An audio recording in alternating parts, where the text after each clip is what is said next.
Vă salut, dragi prieteni, eu sunt Beatrice, bine ați venit la canalul meu. Astăzi vom pregăti o tartă absolut superbă cu trandafiri din mere. Pe lângă faptul că arată senzațional, are și un gust foarte delicat și cu siguranță nu va lăsa niciun oaspete indiferent. Haideți să începem! Mai întâi să pregătim crusta. Pentru asta, într-un procesor de mâncare sau blender, adăugăm miezul de nucă. Vă spun din start că această tartă nu conține făină și are o cantitate foarte mică de zahăr. Procesăm miezul de nucă până obținem o consistență asemănătoare cu cea a nisipului. Transferăm miezul într-un bol, după care adăugăm zahăr brun sau zahăr obișnuit, un praf de sare, un albuș de ou și puțin unt topit.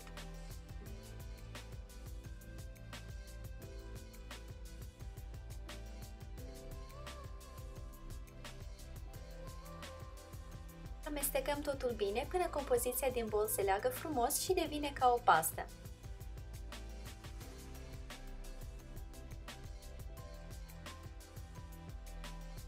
După care o transferăm într-o tavă de tartă. Tava mea are un diametru de 24 de cm.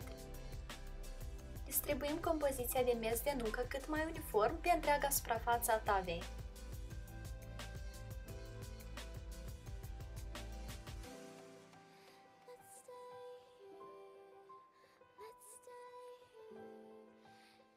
Trimitem crusta de tartă la cuptorul preîncălzit la 200 de grade timp de 10 minute.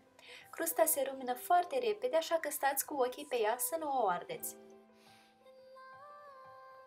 Între timp să ne ocupăm de crema de vanilie cu sirop de arțar. Într-un bol adăugăm gălbenușurile de ou, sirop de arțar, pastă sau extract de vanilie, amidon de porumb și un strop din cantitatea totală de lapte.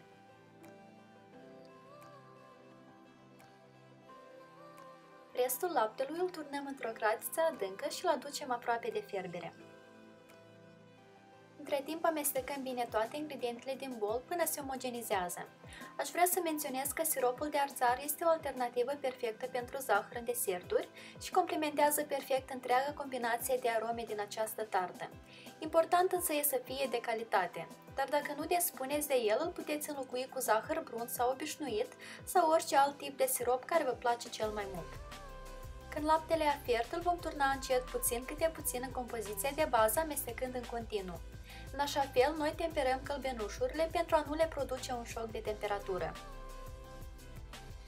După ce am turnat tot laptele, întoarcem întreaga compoziție la foc mediu scăzut.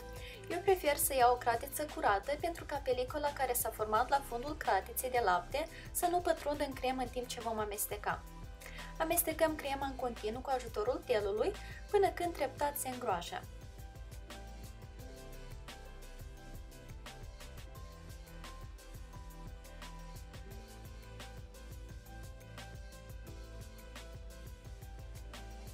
Crema este gata, crusta tartei la fel s-a copt, distribuim crema cât mai uniform pe suprafața tartei pentru a o umple.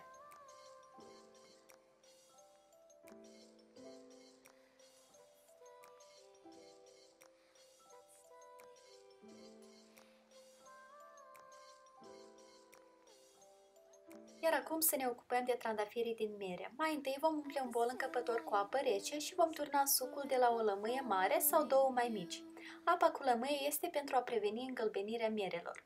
În continuare vom lua 4-5 mere de mărime medie, le tăiem în jumătate, înlăturăm cotorul și tăiem felii. Este foarte important ca feliile să fie cât mai subțiri posibil, pentru că mai apoi să le putem rula.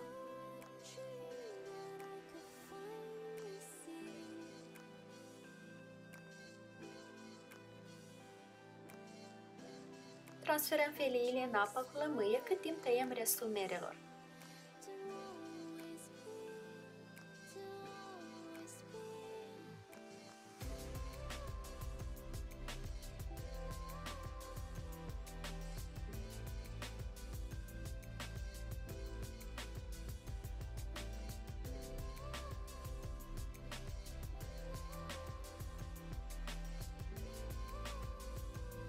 În continuare vom scurge merele de apa de lămâie și vom turna peste ele apă fierbinte.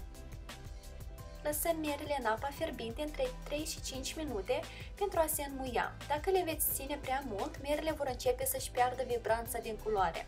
De aceea le lăsați doar până vedeți că sunt suficient de moi pentru a le putea rula. Scurgem mierele din nou de apă fiartă și suntem gata să creăm trandafirii. Pentru asta începem cu o felie ceva mai mică, o rulăm în interior, după care luăm felii mai mari și le împăturim de jur împrejur până obținem dimensiunea dorită. Trandafirii se creează destul de ușor, dar vă previn că durează ceva timp. Așa că la această etapă s-ar putea să beneficiați de ajutorul celor din familie, iar dacă aveți copii, poate fi o activitate destul de interesantă și pentru ei.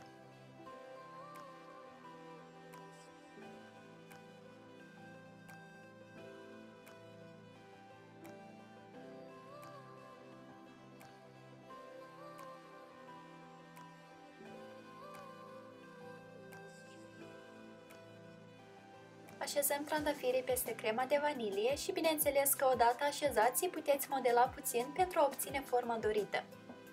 Continuați până umpleți întreaga tartă cu trandafiri.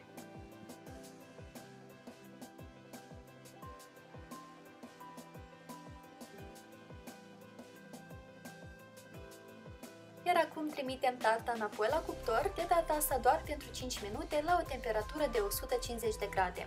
Iar la final ungem tarta cu dulceață. Eu am ales să nu mă abat de la tematică și deci am uns tarta cu dulceață din petale de trandafiri, pe care am încălzit-o ușor la cuptorul cu microunde. Pentru a înlătura inelul tartei, am plasat tava pe un bol mai mic și atent am apăsat inelul în jos. Bineînțeles, acest lucru este posibil doar cu o tavă cu fund detașabil. Cu o tavă obișnuită, această tartă va fi mai greu de realizat pentru că crusta este foarte fragilă. Tarta este cea mai delicioasă servită în stare caldă, e foarte bine balansată, nu e prea dulce. Soțului meu i-a plăcut atât de mult încât am mai făcut încă una doar cu câteva zile mai târziu, motiv pentru care am vrut să împart rețeta și cu voi. Lista la toate ingredientele folosite în această rețetă o veți găsi în descrierea acestui video. Iar eu vă mulțumesc că ați fost alături de mine și vă aștept cu drag și în următoarea rețetă. Poftă bună! Pa, pa!